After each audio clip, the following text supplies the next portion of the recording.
গত আগস্ট মাসের বন্যার ফলে জুলাইবাড়ী বিধানসভা কেন্দ্রের বিভিন্ন জায়গায় ভেঙে পড়েছে জাতীয় সড়ক।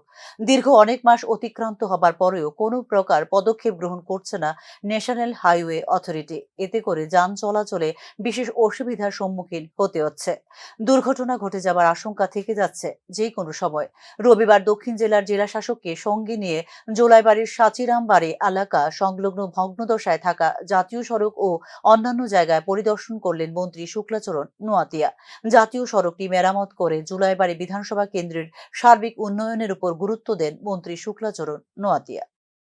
ধনঞ্জয় পার্কের জাস্ট 200 মিটার আগে যে ন্যাশনাল হাইওয়ে গত বর্ষার সময়ে ফ্লাডের সময়ে ল্যান্ডস্লাইড হয়ে প্রায় 2টা স্পটে খুব রিস্ক একটা পজিশনে আছে। এখন সে জায়গাতে আমরা স্পটে ভিজিটে গেছি আমাদের ডিএম সাহেবকে নিয়ে, এবং আমাদের ন্যাশনাল হাইওয়ে এই রাস্তাটাকে কীভাবে আমরা পজিশন ফিরিয়ে আনা যায় সেই ক্ষেত্রে আমরা স্পট ভিজিট করেছি। তারপরে আমাদের এআরডিডি অফিস একটা আমাদের কমপ্লিটলি বিল্ডিংয়ের কাজ মোটামুটি সম্পূর্ণ হয়েছে, কিন্তু ইনোগ্রেশন পেন্ডিং রয়েছে এবং শুধু রাস্তার জন্য একটা সমস্যার কারণে আমরা ইনোগ্রেশন করতে পারিনি। তাই আগামী দিনে সেটা আমরা রোডের কানেক্টিভিটি সেটাকে কমপ্লিট করে আমরা ইনোগ্রেশন করার একটা স্পট ভিজিটে আমরা এসেছি।